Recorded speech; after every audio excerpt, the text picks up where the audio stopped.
స్త్రీలు సేవ చేయవచ్చా? స్త్రీలు సేవ చేయవచ్చా? స్త్రీలు వాక్యం ప్రకటించవచ్చా? దీని గురించి లేఖనం ఏం చెప్తుంది? దేవుని సువార్త పరిచర్యలో స్త్రీ పాత్ర ఏమిటి? సంఘ నిర్మాణ విషయంలో స్త్రీ పాత్ర ఏమిటి? అసలు స్త్రీకి అవకాశం ఉందా లేదా అంటే బైబిల్ అక్షరాలా సెలవిచ్చింది, స్త్రీకి అన్ని విషయాలలో అవకాశం ఉంది. బైబిల్ స్త్రీని తృణీకరించినట్టుగా అనుకుంటున్నారు కొంతమంది. కాదు, పురుషుడితో పాటు సమానమైన విలువ గౌరవాన్ని స్త్రీకి కూడా పరిశుద్ధ గ్రంథం ఇచ్చింది. మరి అట్లయితే స్త్రీ ఇంట నుండి నేర్చుకోవాల్సిందే కానీ సంఘంలో మాట్లాడడానికి ఆమెకు సెలవు లేదు. ఇంట తమ భర్తను అడిగి నేర్చుకోవాలి అని ఉందిగా. ఎక్కడుందా వచనం? 1 కొరింథీ పత్రిక 14:34 నుండి స్త్రీలు సంఘములో మౌనముగా ఉండవలెను. స్త్రీలారా వినండి జాగ్రత్తగా, పురుషులారా మీరు కూడా వినండి. లోబడి ఉండవలసినదే గాని మాటలాడుటకు వారికి సెలవు లేదు. ఇలాగూ ధర్మశాస్త్రమును చెప్పుచున్నది, వారు ఏమైనను నేర్చుకొనగోరిన ఎడల ఇంట తమ తమ భర్తలను అడుగువలెను. సంఘములో స్త్రీ మాటలాడుట అవమానము. ఈ మాటను చూపించి కొంతమంది అసలు చర్చిలో నోరు తెరవకూడదని ఆడవాళ్ళని నోరు మూపించారు. స్త్రీలు నోరు తెరవకూడదు, ఎందుకంటే ఆమెకు మాట్లాడటం అవమానకరం అని ఉంది, మాట్లాడడానికి ఆమెకు సెలవు లేదు అని ఈ వచనాన్ని చూపించి, దీంతోపాటు తిమోతికి రాసిన 1 పత్రిక 2వ అధ్యాయం 11వ వచనం నుంచి చదువు. స్త్రీలు మౌనముగా ఉండి సంపూర్ణ విధేయతతో నేర్చుకొనవలెను. స్త్రీ మౌనముగా ఉండవలసినదే గాని ఉపదేశించుటకైనను పురుషుని మీద అధికారము చేయుటకైనను ఆమెకు సెలవీయను. దేవునికి స్తోత్రం. ఉపదేశించుటకైనను పురుషుని మీద అధికారము చేయుటకైనను ఆమెకు సెలవీయను. ఇక్కడే ఇంకా స్పష్టంగా చెప్పాడు ఎందుకు ఆమె ఉపదేశించకూడదు. అక్కడేమన్నాడు? సంఘంలో మాట్లాడటం అవమానం, సో మాట్లాడకూడదు. ఏదన్నా ఉంటే ఇంటికాడ భర్తను అడిగి నేర్చుకోవాలి, ఉపదేశించను కూడదు అన్నాడు. ఈ 2 మాటల్ని బట్టి తరతరాలుగా స్త్రీలని మౌనంగా ఉంచేశారు. స్త్రీ మాట్లాడకూడదు, స్త్రీకి ఉపదేశించే హక్కు లేదు అని. మరి అలాగైతే క్రీస్తునందు స్త్రీ అనియు పురుషుడనియు గ్రీసు దేశస్థుడనియు సిధీనుడనియు భేదము లేదు, అందరూ యేసునందు ఏకమై ఉన్నారు అన్నాడు కదా. మరి దాని అర్థం ఏంటి? ఏమండి, దాని అర్థం ఏంటో ఇందుకు ఆ వచనం ఏడుందో తెలుసా? గలతీ 3:28. 3వ అధ్యాయం 28వ వచనం చదువు మరిగా. ఇందులో యూదుడని గ్రీసు దేశస్థుడని లేదు. ఎందులో? 26వ వచనం యేసుక్రీస్తునందు మీరందరూ విశ్వాసము వలన దేవుని కుమారులై ఉన్నారు. యేసుక్రీస్తునందు మీరందరూ విశ్వాసము వలన దేవుని కుమారులై ఉన్నారు. క్రీస్తు లోనికి బాప్తిసం పొందిన మీరందరూ క్రీస్తును ధరించుకొని ఉన్నారు. అబ్బా, ఇందులో యూదుడని గ్రీసు దేశస్థుడని లేదు. ఏమండి, ఆడవాళ్ళు బాప్తిసం పొందలేదా? మరి ఆడవాళ్ళు కూడా క్రీస్తుని ధరించుకున్నారు కదా. మరి ఆడవాళ్ళు కూడా దేవుని కుమారుల లెక్కలోకి వచ్చారు కదా. ఇందులో ఏ భేదం లేదట. చూడు, యూదుడని గ్రీసు దేశస్థుడని లేదు, దాసుడని స్వతంత్రుడని లేదు, పురుషుడని స్త్రీ అని లేదు, యేసుక్రీస్తునందు మీరందరూ ఏకముగా ఉన్నారు. అదుగో, యేసుక్రీస్తునందు మీరందరూ ఏకమై ఉన్నారు అన్నాడు. మళ్ళీ ఇప్పుడు ఆడవాళ్ళు మాట్లాడకూడదు, ఆడవాళ్ళకి అవకాశం లేదంటాం ఏంటంటే అప్పుడు ఆడవాళ్ళు క్రీస్తునందు ఏకం కాదు, వాళ్ళు సపరేట్ అని విడగొట్టినట్ట. Note this point your honour. న్యాయం మీరే చెప్పండి. క్రీస్తు యేసునందు అందరూ ఈక్వల్ అన్నప్పుడు వాళ్ళు ఆడ మనిషి నోరు తెరవకూడదు ఏంది? ఈ వచనం రాసుకోండి. 2వది కొరింథీ పత్రిక 1 కొరింథీ పత్రిక 11వ అధ్యాయం ఒకసారి తీసుకోండి. 11వ అధ్యాయము 4వ వచనం నుంచి చదువు. ఏ పురుషుడు తల మీద ముసుగు వేసుకొని ప్రార్థన చెయ్యునో లేక ప్రవచించునో ఆ పురుషుడు తన తలను అవమానపరచును. ఏ స్త్రీ తల మీద ముసుగు వేసుకొనక ప్రార్థన చెయ్యునో, ఏ స్త్రీ తల మీద ముసుగు వేసుకొనక ప్రార్థన చెయ్యునో లేక ప్రవచించునో ఆ స్త్రీ తన తలను అవమానపరచును. అక్కడాగు. అంటే స్త్రీ తల మీద ముసుగు వేసుకొని ప్రార్థించవచ్చు, ప్రవచించనువచ్చు. ప్రవచించటం అంటే ఏంటో తెలుసా? భవిష్యత్తు సంభవాలను గురించి ప్రవచించడం మాత్రమే కాదు, ప్రవచించుట అంటే దానికి ఇంకొక అర్థం కూడా ఉంది, వాక్యము చెప్పుట. ఇక్కడ ఈ వచనం ఏమంటుందంటే తల మీద ముసుగు వేసుకొని స్త్రీ ప్రార్థించవచ్చు, ప్రవచించవచ్చు అని ఇక్కడ మాట్లాడుతున్నాడు. ఇందాక చెప్పిన గలతీ వచనంలోనేమో క్రీస్తు యేసునందు మీరందరూ ఏకము, స్త్రీ పురుషుడు గ్రీసు దేశస్థుడు యూదుడు అన్యుడు అనే తేడాలు లేవు, విశ్వసించిన వారందరూ ఆయన యందు ఏకమై ఉన్నారు, అందరికీ ఒకే విలువ కుమారులు. ఇప్పుడు చదివిన ఈ వచనంలోనేమో తల మీద ముసుగు వేసుకొని ప్రవచించవచ్చు, ప్రార్థించవచ్చు అన్నాడు. మరి మాట్లాడటం అవమానం అని నువ్వే కదా చెప్పావు, మళ్ళీ ప్రవచించవచ్చు అంటావేంటి? మళ్ళీ ప్రార్థించవచ్చు అంటావేంటి? ఉపదేశించుటకైనను పురుషుని మీద అధికారం చేయటకైనా సెలవీయనన్నావే. మళ్ళీ నువ్వే చెబుతావేమి? ఈ మాటలను పట్టుకొని కొంతమంది స్త్రీలు సేవకి మనం పనికిరాము, సేవ చేయాల్సింది పురుషులే, మన పని ఏం లేదు, కూటానికి పోవటం, హల్లెలూయా స్తోత్రాలు చెప్పుకోవటం, ప్రార్థన చేసుకోవటం, ఏదన్నా పరిచర్య ఉంటే చేయటం వరకే కానీ ప్రకటించడానికి కానీ ప్రార్థించడానికి కానీ నోరు తెరవడానికి కానీ మనకు అధికారము లేదు అని తలాంతులు పొందిన స్త్రీలు సైతం అర్భకుల్లాగా బలహీనలైపోయి అలా ఉండిపోయారు. ఈరోజు మీకు కనువిప్పు కలగడానికి ఈ మాట చెప్పనియండి. దేవుని వాక్యం నిరర్ధకం కానేరదు. ముసుగు వేసుకొని విధేయతను కనపరుస్తూ స్త్రీ ప్రవచించవచ్చు, ప్రార్థించవచ్చు అని పరిశుద్ధాత్ముడు రాయించాడు. క్రీస్తు యేసునందు ఏ భేదము లేదు, అందరూ ఈక్వల్గా ఉన్నారనే మాట కూడా పరిశుద్ధాత్మ రాయించాడు. గుర్తుపెట్టుకోండి. మరి అట్లయితే ఆ రెండు మాటలు ఎందుకన్నాడు? దానికి కూడా కారణం చెప్తా.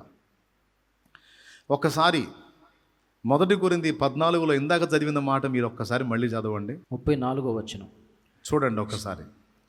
స్త్రీలు సంఘములో మౌనముగా ఉండవలెను. మౌనముగా ఉండవలెను అనే మాట వాడాడు అంటే అప్పటి కొరింథీ సంఘములో ఉన్న స్త్రీలు మాటలాడుతున్నారు. చదువు. వారు లోబడి ఉండవలసినదే గాని లోబడి ఉండకుండా అక్కడ ఉన్నటువంటి నాయకగణాన్ని ప్రశ్నిస్తున్నారు. మాటలాడుటకు వారికి సెలవీయను. ఇలాగూ ధర్మశాస్త్రం చెప్పుచున్నది. వారు ఏమైనను నేర్చుకొనగోరిన ఎడల ఇంట తమ తమ భర్తలను అడుగువలెను. సంఘములో స్త్రీ మాటలాడుట అవమానము. ఇప్పుడు గమనించండి మీరు, అప్పటి దినాల్లో ఏం జరిగిందంటే కొరింథీ సంఘంలో క్రమము లేదు.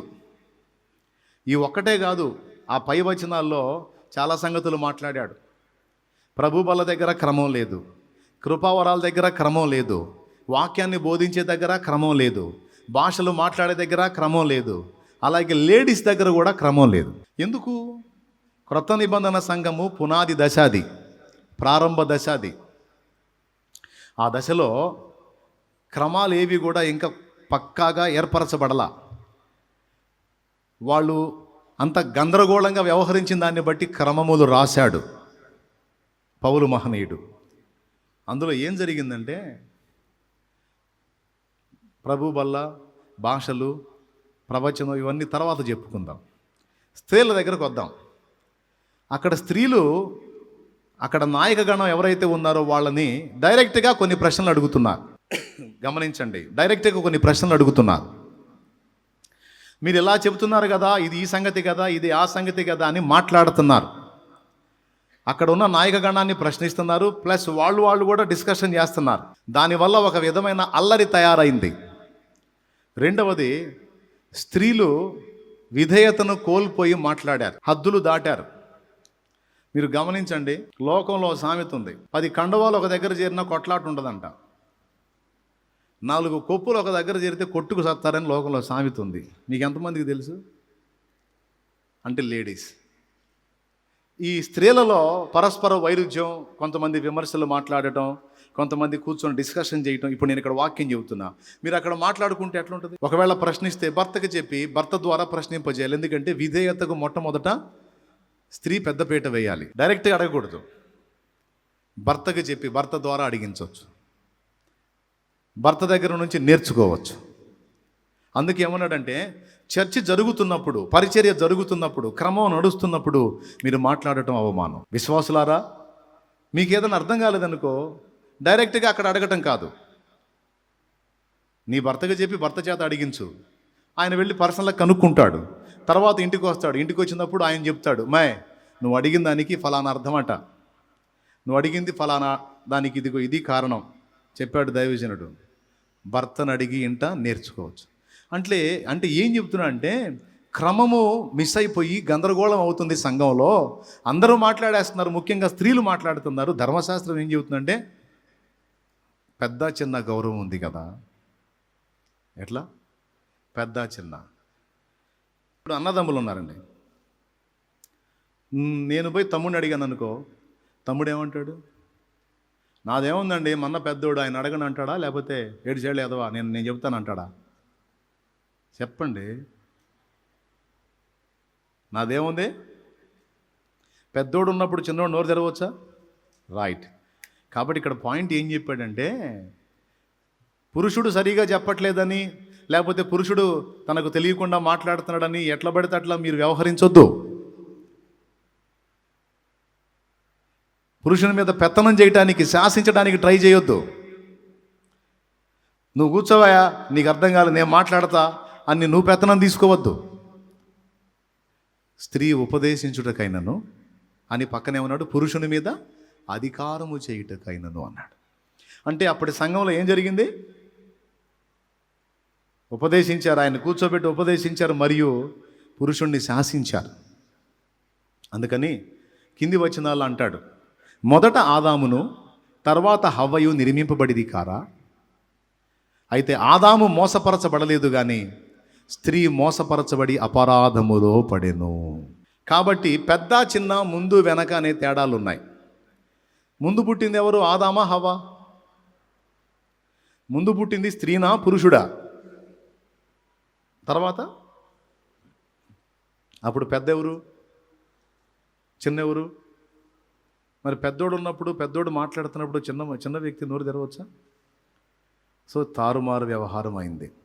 అక్కడ గౌరవం, విధేయత అనేవి లాస్ అయినాయి. దేవుని సంఘంలో అవి లాస్ కావచ్చా? గౌరవం మరియు విధేయత. పురుషుణ్ణి గౌరవించాలి స్త్రీ. అంటే ఇప్పుడు రోజుల్లో అరే ఒరే అని కూడా అంటున్నారులే, అది వేరే సంగతి. వాళ్ళు అట్లనే పిలిపించుకుంటున్నారు సిగ్గు లేకుండా మగవాళ్ళు. భార్య అంటుంది, ఏరా యాడున్నావు అంటుంది ఫోన్ చేసి. వాడు ఎవడో అనుకున్నాను నేను. తర్వాత వచ్చింది హస్బెండ్ అంట, ఇప్పుడు అరే అంట ఫ్యాషన్ అంట. ఎరా యాడున్నావురా అంటుంది. ఆమెమో ఒరే, వాడేమో ఒసాయి. ఏం పదాలండి ఆ పదాలు, ఏం పిలుపులు! ఈ జాడ్యం దేవుని పిల్లల్లో కూడా కొంతమందికి అంటుకుంది. లోకం ఏ పాటు పడితే ఆ పాటు పడటమే. శారా యజమానుడు అబ్రహాంని యజమానుడు అందా, ఎరా అందా? శారా అబ్రహాం యజమానుడు అందా, ఎరోయ్ అందా? మరి ఇది ఎక్కడ దరిద్రం అండి? ఎరా ఏంట్రా, ఎక్కడ్రా, రే రారా, ఏందిరా ఈ అరే తురే భాష ఏందిరా? పిలిపించుకునేవాడి కన్నా ఉండాలి కదా. మనం దేవుని సంబంధులం కదా, వాక్యానుసారులం కదా. కానీ విధేయత అనేది ఒకటి, పురుషుణ్ణి గౌరవించడం అనేది ఒకటి లాస్ అయినందున ఆ హద్దులు పెట్టాడు పౌలు. అంతే తప్ప అసలు మాట్లాడొద్దని కాదు. పురుషుని సెలవు చేత స్త్రీ మాట్లాడవచ్చు. మాట్లాడకపోతే ఎట్లా అండి? సాక్ష్యాలు, అనుభవాలన్నీ పురుషులకే ఉంటాయా, లేడీస్కి ఉండవా? ఇంకా చెప్పాలంటే పురుషుల కంటే లేడీస్కి ఎక్కువ ఉంటాయి. ఎందుకు? నేను చెప్తా, వాక్యంలోనే ఉంది. స్త్రీలు ప్రేమించినట్లు పురుషులు ప్రేమించరట. జోగాదండ నిజంగా. యోనాతానా, నా సహోదరుడా, నా ఎడల నీవు చూపిన ప్రేమ బహు వింతైనది, అది స్త్రీలు చూపు ప్రేమ కంటే కూడా గొప్పదన్నాడు. చూడండి, ప్రేమించమని ఆజ్ఞ ఎవరికి ఇచ్చాడు? ఎఫెస్సి పత్రిక 5లో పురుషుడికి ఇచ్చాడా, స్త్రీకి ఇచ్చాడా? నాకు తెలుసు స్త్రీకి అంటారని. సరిగా చూడండి, పురుషులారా మీ భార్యలను ప్రేమించండి, స్త్రీలారా మీ భర్తలకు లోబడి ఉండండి. ప్రేమించమని ఆజ్ఞ ఎవరికి వచ్చింది? పురుషుడికి. స్త్రీకి చెప్పాలిగా, స్త్రీలారా నీ భర్తను ప్రేమించాలి అని. ఎందుకు చెప్పలా? ఎందుకంటే ఆల్రెడీ తను ప్రేమించింది కాబట్టి. ఇప్పుడు ప్రేమించినోడు ఎవరు? పెద్ద మనసు చేసుకొని పక్కోళ్ళని ప్రేమిస్తుంటాడు, భార్యను ప్రేమించడు. దరిద్రం. భార్యను ప్రేమించడు. ఆ ఒక్కదాన్ని మినహాయించి కనపడ్డ వాళ్ళందరికీ నా గుండె ఎంత విశాలమో, ఎంతమందికైనా చోటు ఉంది రా అంటుంటాడు, దరిద్ర మొహం వేసుకొని. మిమ్మల్ని కాదులే, దేవునికి స్తోత్రం. హలో, అందుకు గట్టి వార్నింగ్ ఇచ్చాడు. అయ్యా పక్కామన కాదయ్యా, నీ భార్యని ప్రేమించయ్యా. స్త్రీలు ఆల్రెడీ ప్రేమ కలిగి ఉంటారండి, మంచి ప్రేమ కలిగి ఉంటారు. ఇప్పుడు ఈ పదం ఎందుకు ఎత్తానంటే, యేసయ్యను ప్రేమించి ఆయనను సేవించి ఆయనతో వ్యవహరించిన అనుభవాలు మగాడికేనా, ఆడమనిషికి ఉండవా అంటే పురుషుడు కంటే ఎక్కువ అనుభవాలు స్త్రీ కలిగి ఉంటుంది. ఎందుకంటే పురుషుని కంటే ఎక్కువగా యేసయ్యను స్త్రీ కూడా ప్రేమించింది. గ్యారంటీ. కన్ఫామ్. కూటంలో చూడండి, వీళ్ళు ఎంతమంది ఉన్నారు, వీళ్ళు ఎంతమంది ఉన్నారు.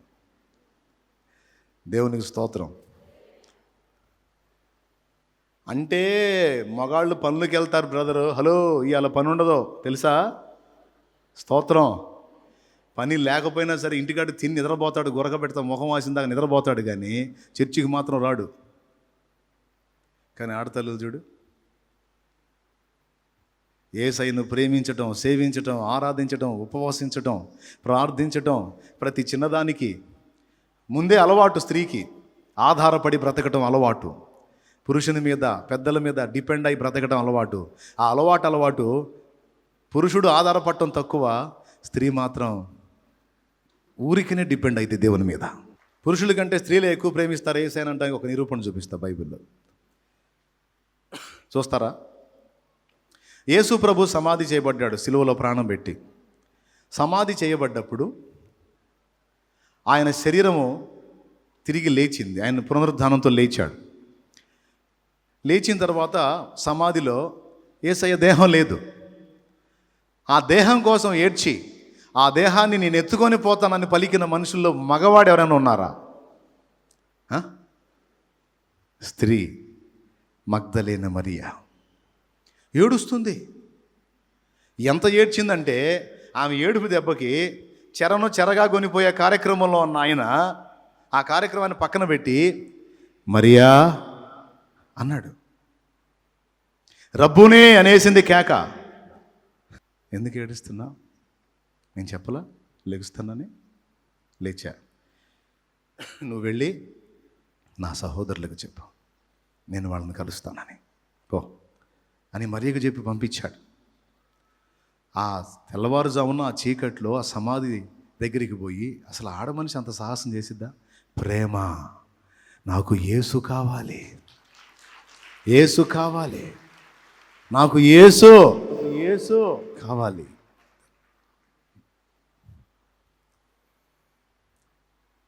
అందుకేనండి ఎక్కువ లైక్ చేసేది ఎవరు? ప్రేమించేది ఎవరు? భక్తి చేసేది ఎవరు? త్యాగం చేసేది ఎవరు? పురుషులు తక్కువ, స్త్రీలు ఎక్కువ. అదేమంటే వాళ్ళకేం పనే పాట, మేము కష్టపడతాం, పొడుస్తున్నావు పోటు. స్త్రీలు కూడా కష్టపడతారు, వాళ్ళు కూడా జాబ్ చేస్తారు, వాళ్ళు కూడా పని చేస్తారు. నువ్వు 650, నువ్వు 1000 రూపాయలు తీస్తే వాళ్ళు కూడా కనీసం 800 తీసుకురాగలుగుతారు. ఎందుకు ఈ మాట చెప్తున్నానంటే, క్రైస్తవ సువార్థీకరణలో, దైవ సేవలో స్త్రీ తన పాత్ర కోల్పోతే పెద్ద నష్టం. స్త్రీ తన పరిచర్యను కోల్పోతే పెద్ద నష్టం దేవుని పనికి.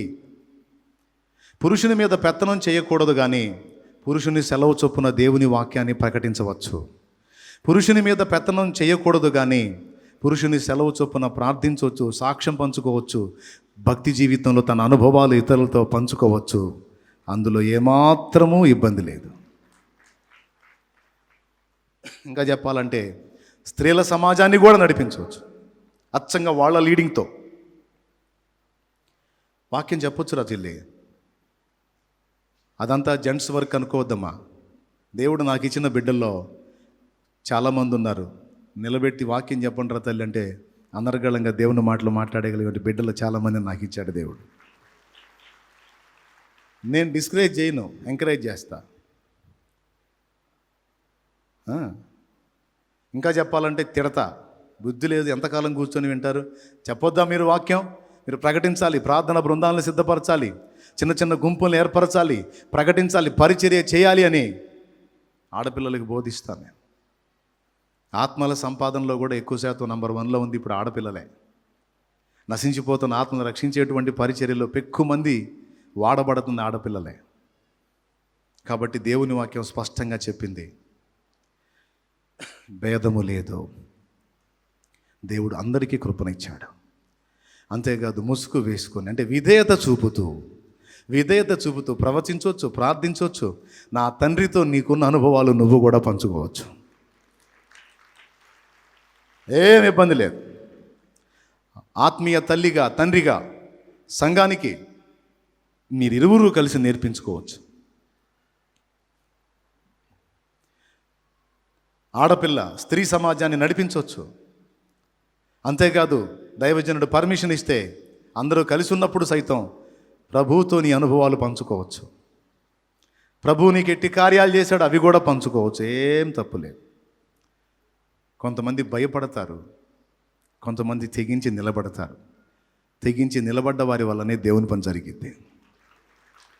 హల్లెలూయా, హల్లెలూయా. ఇప్పుడు చెప్పండి, స్త్రీ బోధించవచ్చా బోధించకూడదా? అయితే ఎట్లా? విత్ పర్మిషనా వితౌట్ పర్మిషనా? యా, దేవునికి మహిమ. పురుషుని సెలవు చొప్పున, ఆత్మీయ నాయకుని సెలవు చొప్పున మాట్లాడవచ్చు, ప్రార్థించవచ్చు, పాడవచ్చు, ప్రకటించవచ్చు. ప్రియమైన బిడ్డలారా, మళ్ళొక్కసారి మీరందరూ ఉజ్జీవంతో రగిలే ఛాన్స్ వచ్చింది. ఆ విషయంలో కూడా చెప్తాను. బాప్తీసం ఇవ్వచ్చా, ప్రభు యొక్క శరీర రక్తాలు ఇవ్వచ్చా, ఇవ్వకూడదు అని ఆగిపోయాను. ఇవ్వచ్చా ఇవ్వకూడదా? ఇవ్వకూడదా? పురుషులు దద్దమ్మలై సమాజాలు నశించిపోతుంటే ఆ సమాజంలో ఒక పురుషుడు లేచి సేవ చేయనప్పుడు ఆడమనిషి ఏం చేయాలో మీరు చెప్పండి. న్యాయం చెప్పండి. ఆఫ్ఘనిస్తాన్ ఉంది, అక్కడికి వెళ్ళి సేవ చేసే మగోడు లేడు. ఒక ఆడమనిషి ఉంది, సేవ చేసింది, 4 ఆత్మలు పట్టుకుంది. ఇప్పుడు ఆమె ఏం చేయాలా? అయ్యగారు, ఇక్కడ 4 బాప్తిస్మాన్ని సిద్ధపడ్డారు అయ్యగారు, ఒక అడుగు వచ్చి బాప్తిస్మ ఇచ్చేయాలండి అయ్యగారు అంటే, వామ్మో నేను రాను, అక్కడ ఐఎస్ వాళ్ళు ఉంటారు, బతికొండగానే తోలు ఒలుస్తారు, నేను రాను అన్నాడు. అప్పుడు ఆడమనిషి ఏం చేయాలి? ఏం చేయాలి? ఏమో మీరే డిసైడ్ చేసుకోండి, నాకు సంబంధం లేదు. దేవునికి స్తోత్రం కలుగును గాక. హల్లెలూయా. పురుషుడు అందుబాటులో ఉండి, పురుషుడు కోఆపరేట్ చేసి చక్కగా అన్ని అనుకూలతలు ఉంటే పురుషుని అధికారం స్త్రీ ఎందుకు తీసుకోవాలి? చక్కగా అతనికి చెప్పి ఆ పని చేయించవచ్చు. ఒకవేళ పురుషులు దద్దమ్మలై తమ బాధ్యతను నెరవేర్చకపోతే తప్పు లేదు, దేవుడే అప్పచెబుతాడు స్త్రీలకు ఆ బాధ్యతని. న్యాయాధిపతుల్లో అచ్చంగా మగాళ్లే లేరని గుర్తించాలి. గిద్యోను, సంసోను మొదలైన న్యాయాధిపతులతో పాటు దెబోరా అనే న్యాయాధిపతి ఉందని మర్చిపోవద్దు. ఓల్డ్ టెస్టిమెంట్లో దెబోరా న్యాయాధిపతి ఉంది. దేవునికి స్తోత్రం. దాంతోపాటు ఇప్పుడు నేను చేసిన వ్యాఖ్యలు సంచలన వ్యాఖ్యలు అయ్యి కొంతమంది నన్ను విమర్శించి మాట్లాడవచ్చు. ఆడవాళ్ళకి ఫుల్ పర్మిషన్ ఇస్తున్నాడు, బాప్తీసం కూడా ఇవ్వచ్చు అంటున్నాడు. అవును, నువ్వు దద్దమ్మవైతే ఇచ్చిద్ది కూడా, నువ్వు చేతగాని దద్దమ్మవైతే ఇచ్చిద్ది కూడా. నీకు రోషం ఉండి సిగ్గు శరం ఉంటే నువ్వు చేయిపోయి. దేవునికి స్తోత్రం. మరి నీలాంటి వాళ్ళు ఎవడు ముందుకు రానప్పుడు ఏం చేయాలి? మరి ఆఫ్ఘనిస్తాన్ సంగతి గుర్తు చేసుకో. లేకపోతే అలాగా ప్రమాదకరమైన సమాజాలు ఉన్నాయి కొన్ని, తలకాయలు లేపే సమాజాలు. అక్కడ ఆడ మనిషి వెళ్ళి చేస్తుంది, మరి నీకు దమ్ము లేదు పోవటానికి, మరి ఏం చేయాలా? సువార్త చెప్పి ఊరుకోవాలా? నేను బాప్తిస్మాన్ని సిద్ధపడానంటే నేను ఇయ్యరాదు అని సర్దుకోవాలా? పురుషుడు ఉన్నప్పుడు తృణీకరించకూడదు. ఇంకొకటి, పురుషుడిని తెచ్చి ఆ బాధ్యత నెరవేర్చే ఛాన్స్ ఉన్నప్పుడు తప్పకుండా అదే పద్ధతి అనుసరించాలి.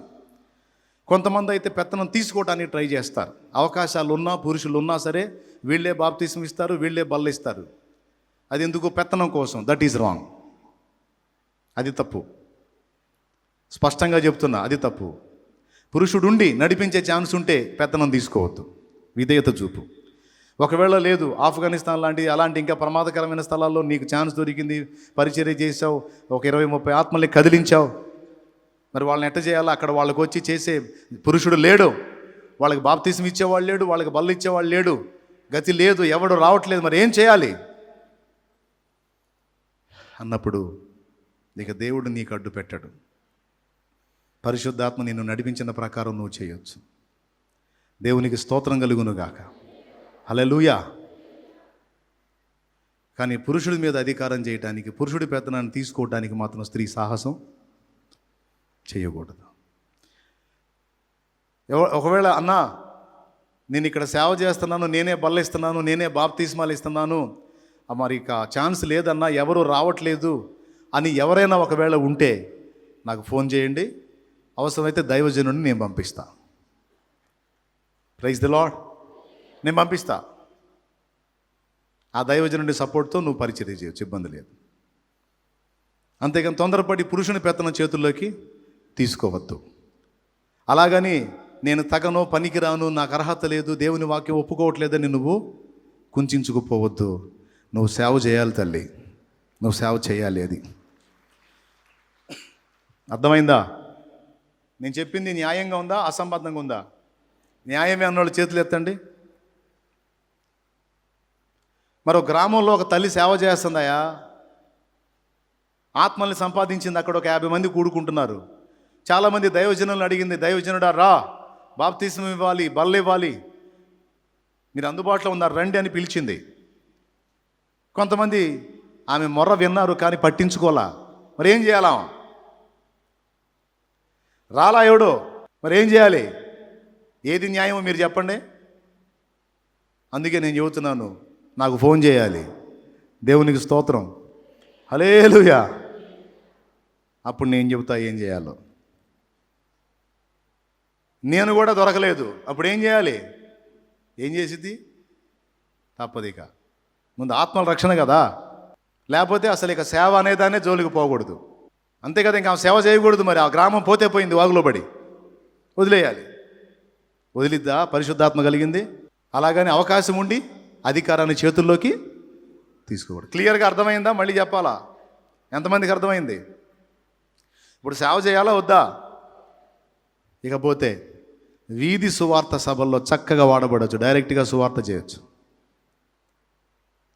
ఈరోజు స్త్రీ ఉపదేశకులు కూడా, ఆడపిల్లలు చాలామంది చక్కగా వాక్యం చెబుతున్నారు, చూస్తున్నారుగా, చక్కగా చెబుతున్నారు వాక్యం. చెప్పాలి మీరు కూడా. నా కోరిక తల్లులో మీరు కూడా తయారు కావాలి బ్రదర్స్. జీవితాంతం వింటానే కూర్చోవాకండి, తింటానే కూర్చోవాకండి, కాస్త కష్టపడాలి బ్రదర్స్. సేవ చేయాలి బ్రదర్స్, సేవకు రావాలి బ్రదర్స్. బ్రదర్స్ వస్తారా బ్రదర్స్? ఏడు సేవలే అంటారా? సేవకు రావాలి సిస్టర్స్. చేతులు ఎత్తండి సిస్టర్స్, చేద్దామన్నా తప్పకుండా అని అనండి సిస్టర్స్. బాగుండి బాగలేక కూడా మాట్లాడుతున్నా సిస్టర్స్, లాక్కుంటా అప్పుడే దించారు ఏంది సిస్టర్స్? అంతేనా? మీరు బ్రదర్స్ చెయ్యవా దేవుని సేవ? ఏ ఎంపిక చేసుకుంటావు? అన్నాలాగా దేవుణ్ణి కోరుకుంటావా, లోకాన్ని కోరుకుంటావా? ఇప్పుడు మనసు తృప్తిగా ఉంది సిస్టర్స్, బ్రదర్స్. So happy. దేవునికి స్తోత్రం కలుగును, హల్లెలూయా. అమ్మా లైవ్లో ఉన్న వాళ్ళు తల్లులు మీరు కూడా రా, దేవుని పని చేయాలా, దేవుని శుభవార్త ప్రకటించాలి, నోరు తెరచి వాక్యం ప్రకటించాలి, మాట్లాడండి. ఫోన్లు సూపర్గా ఉపయోగిస్తున్నారు కొంతమంది, ఫోనుల్లో ప్రేయర్స్ నడిపిస్తూ ఉన్నారు. వందలాది మంది కలిసి ప్రేయర్ చేసుకుంటూ ఉన్నారు. అంతవరకే వాడండి అమ్మా, దరిద్ర పనులకు వాడకండే. నడిపించండి రా తల్లులో, నడిపించండి. ఆత్మల్ని గెలవాలి, ఆత్మల్ని మండించాలి. మండించబడ్డ ప్రతి ఒక్కరు ఇతరులను మండించాలి. నశించిపోతున్న ఆత్మలను రగిలించాలి, రక్షించాలి. స్త్రీలకు హద్దులు పెట్టకండి తమ్ముళ్ళు, ప్రోత్సహించండి. వాళ్ళు దేవుని మాటలు మాట్లాడాలి. వాళ్ళు భయపడి దాగితే చేయగలిగింది ఏం లేదు. వాళ్ళు చదువుకున్న వాళ్ళై కాస్త కోస్త దేవుని గురించి మాట్లాడే భక్తిపరుల వాళ్ళు అయితే, ఏయ్ నోరు తెరవకూడదు నువ్వు అని వార్నింగ్లు ఇవ్వద్దు. మాట్లాడని దైవజనుడా, మాట్లాడని తనని కూడా, తనని ఎంకరేజ్ చేయి. కనీసం స్త్రీల సమాజాన్ని అయినా నువ్వు లీడ్ చేయాలమ్మాయ్ అని చెప్పు. తన సాక్ష్యాలు మాట్లాడని, తన వ్యక్తిగత అనుభవాలు మాట్లాడని సంఘంలో తప్పు లేదు. స్త్రీల నోళ్ళు కట్టేవాకండి, పూర్తిగా ఆమె నోళ్ళని దేవుని పనిలో వాడనీయకుండా మూయకండి. ముసుగు వేసుకొని స్త్రీ ప్రవచించవచ్చు, ముసుగు వేసుకొని స్త్రీ ప్రార్థించవచ్చు, ముసుగు వేసుకొని అంటే విధేయత చూపి స్త్రీ అన్ని కార్యాలు నెరవేర్చవచ్చు. ప్రార్థన చేద్దాం. ఈరోజు దేవుడు స్ట్రైట్గా నీతోనే మాట్లాడుతున్నాడు. నా కోసం బతుకుతావా అని పిలుస్తున్నాడు. అన్నాను చూడు, నన్ను కోరుకొని నా ఇల్లే అత్తగారిల్లు అనుకుంది, నా ఇంట్లోనే పడున్నట్టుగా ఫీల్ అయిపోయింది. తన లైఫ్ అంతా నాతోనే ఖర్చు చేసింది. మరి నీ సంగతి ఏందని దేవుడు మాట్లాడుతున్నాడు. సేవ చేస్తావా? సిద్ధమవుతావా? ఆత్మల రక్షణ కొరకు నడుం కడతావా? ప్రభు పనిలో పాలిభాగస్తుడు అవుతావా? పాలిభాగస్తురాలు అవుతావా? సేవ సేవ సేవ చేస్తావా? పరిశుద్ధాత్మను పొందుకుంటావా? కృపా వరాలతో నింపబడతావా? ప్రభు పని చేయాలి నువ్వు, చెయ్యాలి నువ్వు. చూడు ఆడపిల్లలు లైవ్లో చూడు ఎలా మాట్లాడుతున్నారో. ఆడపిల్లలు చూడు వాక్యాలు ఎలా చెబుతున్నారో. నీకే నువ్వు చేయొచ్చు, నువ్వు చెప్పొచ్చు, నువ్వు ప్రకటించవచ్చు.